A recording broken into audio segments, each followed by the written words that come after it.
নমস্কার বন্ধুরা, আজ আপনাদেরকে আমি দেখাতে চলেছি বিনামূল্যেই আধার কার্ড কালেকশন করতে পারবেন এমনই কিন্তু ব্যবস্থা চালু করা হচ্ছে। 2024 সালে ফ্রিতে আপনারা আধার কার্ডের কাজ করতে পারবেন আপনার এলাকার বিএসকে অর্থাৎ বাংলা সহায়তা কেন্দ্র থেকে। ভিডিওটি শেষ পর্যন্ত অবশ্যই দেখবেন। ভিডিওটি ভালো লাগলে লাইক করবেন, চ্যানেলটিকে সাবস্ক্রাইব করে পাশে রাখা বেল আইকনটি প্রেস করে নোটিফিকেশন অল করে রাখবেন। সবার সুবিধার্থে ভিডিওটি শেয়ার করবেন। তো চলুন শুরু করি।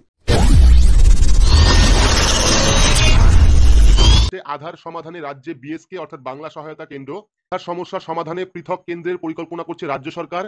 সূত্রের খবর, আধার কার্ড, সেই আধার কার্ডের সংশোধন অর্থাৎ নতুন আধার কার্ড, সেই আধার কার্ডের সংশোধন এবং প্রবীণ নাগরিকদের আধার বায়োমেট্রিক সমস্যার সমাধান করতে রাজ্য জুড়ে প্রায় ২৫০০ নতুন বাংলা সহায়তা কেন্দ্র বা বিএসকে তৈরির সিদ্ধান্ত হয়েছে, যেগুলিতে মূলত এই পরিষেবা দেওয়া হবে নিখরচায় অর্থাৎ সম্পূর্ণ বিনামূল্যে। কিন্তু আপনারা আধার কার্ডের কাজ করতে পারবেন। যেটা জানা যাচ্ছে সেটা হলো নতুন আধার কার্ড এবং সেই কার্ডের সংশোধন এবং প্রবীণ নাগরিকদের বায়োমেট্রিক আপডেট অর্থাৎ আঙুলের ছাপ যে আপডেট, সেটা কিন্তু সম্পূর্ণ বিনামূল্যে আপনারা এই বিএসকে সেন্টার থেকে করতে পারবেন।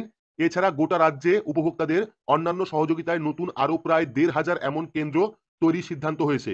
প্রশাসনিক মহলের মতে গোড়ায় আধার নিয়ে রাজনৈতিকভাবে এ রাজ্যের আপত্তি ছিল। আধার নিয়ন্ত্রক সংস্থা ইউআইডিআই পরিচালিত কেন্দ্রগুলি যতদিন ছিল সেখানে কিন্তু এই পরিষেবা পাওয়া যেত তুলনায় সহজেই, কিন্তু পরবর্তীতে তেমন কেন্দ্রের সংখ্যা অনেকটা কমে গিয়েছে। শুধু তাই নয়, এখন আধার সংক্রান্ত কোনো পরিষেবা পেতে হলে অর্থ খরচ করতে হচ্ছে উপভোক্তাদের। আপনারা প্রত্যেকেই জানেন যে আধার কার্ড কালেকশন করতে হলে বা বায়োমেট্রিক আপডেট করতে হলে কিন্তু টাকা দিয়ে সেই আপডেট করতে হয়।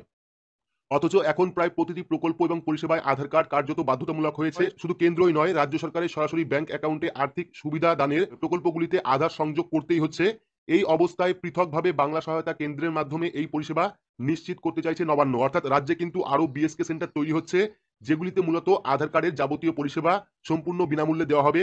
সূত্রের খবর, প্রথম পর্যায়ে প্রায় ১০০০ বিএসকে চালু হচ্ছে জেলায় জেলায়, সেগুলিতে কাজ প্রায় শেষ। অর্থাৎ সূত্র মারফত খবর পাওয়া গেছে যে রাজ্যে কিন্তু ইতিমধ্যে ১০০০ বিএসকে চালু হচ্ছে জেলায় জেলায়। পরবর্তী পর্যায়ে আরো ১১৩৯টি বিএসকে চালু করা হবে। তৃতীয় ধাপে হবে বাকি কাজগুলো। এই নিয়ে ইউআইডিআই এর সঙ্গে সমন্বয় এবং আলোচনা চলছে। যন্ত্রপাতি সংগ্রহ এসছে, তাই এই কাজ শীঘ্রই শুরু হবে। আধিকারিকদের অনেকে জানাচ্ছেন আধারের বায়োমেট্রিক থাকার কারণে সব থেকে বেশি অসুবিধায় পড়েছেন প্রবীণ নাগরিকরা, কারণ বয়সের সঙ্গে তাদের হাতের চামড়ার পরিবর্তন হওয়ায় বায়োমেট্রিক কিন্তু মিলছে না। ফলে পেনশন সহ একাধিক কাজে বাড়তি ঝক্কি পোহাতে হচ্ছে তাদের। তাই এখন চোখের স্ক্যান করে বিকল্প যাচাই পদ্ধতি চালু হবে অর্থাৎ আইরিস। প্রশাসনের এক কর্তার কথায় বায়োমেট্রিক যন্ত্র পরিমার্জন করে আগের তথ্য ভান্ডারের সঙ্গে যুক্ত হবে। এখন বাইরে আধার পরিষেবায় এক একজনকে ১-১৫০ টাকা খরচা করতে হয়, বিএসকে তে সেই পরিষেবা সম্পূর্ণ বিনামূল্যেই দেওয়া হবে। অর্থাৎ আপনারা জানেন যে আঙুলের ছাপ যদি আপডেট করতে চান বা বায়োমেট্রিক যদি আপডেট করতে চান, সেক্ষেত্রে কিন্তু ১০০ টাকা খরচ হয় এবং সেই পরিষেবায় আপনারা বিএসকে তে সম্পূর্ণ বিনামূল্যে পাবেন। প্রশাসনের দাবি, আগে প্রতি ২৮,০০০ জনসংখ্যায় একটি বিএসকে থাকতো, নতুনগুলি তৈরি হওয়ার পরে প্রতি ২০,০০০ জনসংখ্যায় একটি করে বিএসকে সেন্টার তৈরি হবে। আগামী দিনে সব ধরনের আবেদনপত্রের সঙ্গে রেল এবং বাসের টিকিট কাটার সুবিধা পাওয়া যাবে। বিএসকে এর মাধ্যমে কর্মসংস্থান সৃষ্টির সম্ভাবনা বাড়বে। তো এই ছিল আজকে আমার ভিডিওটি ভালো লাগলে অবশ্যই লাইক করে দেবেন, আর চ্যানেলে নতুন হলে সাবস্ক্রাইব করে পাশে থাকা বেল আইকনে